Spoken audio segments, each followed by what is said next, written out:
The means to effectively and sustainably address food insecurity in the United States already exists, arguably in abundance. The response to that, of course, is why do so many still suffer so much from it? Viewed through anthropological and social network theories, and supported by firsthand observations and interviews, my research seeks to build a holistic picture to help inform community level policy and programs.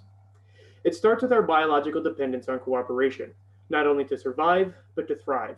Food is central to this, and social networks are central to cooperation for passing along information among individuals and groups, not just about the best ways to get food, but to do so with an ever increasing degree of predictability, i.e., food security.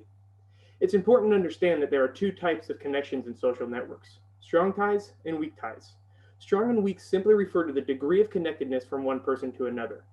The people you interact with directly at work or in your house, these are strong ties. The friend of a friend or your spouse's family, these are weak ties.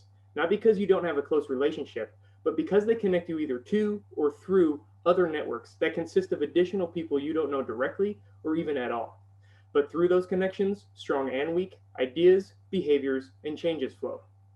When it comes to how we grow food, mainstream agriculture stands out as a once great triumph of feeding the masses that is now fraught with detrimental impacts to ecologies, economies, and access to affordable nutritional foods. And while sustainable changes are underway here, they're arguably still experimental. The quick spread of industrial agriculture has the force of weak ties to think. Think of how interconnected banks and corporations are to every community across the country. Ideas and techniques are able to spread and coordinate quickly, supporting the explosive growth of industrial agriculture. As large scale food production became the new normal, a gradual reemergence of local food production was underway. Various small groups were emphasizing ecologically sustainable ways to produce abundant nutritional food. Here's the thing: those smaller pockets of growers may have both needed and been hindered by their relative isolation from the mainstream.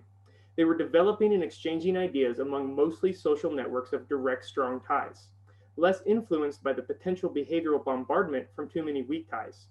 But at the same time, that relative isolation was a reduction in weak ties to other networks. That means these really profound solutions can't spread to the rest of their communities, which in turn neglects to include the diverse skills of others needed to transform separate small scale operations into a cohesive option for larger scale food availability.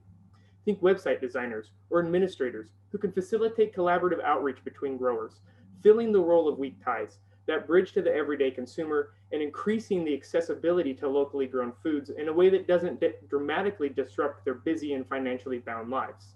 In short, when positive behavior change is an inclusive undertaking, communities and their local ecologies and economies not only thrive, but eat well too. Thank you.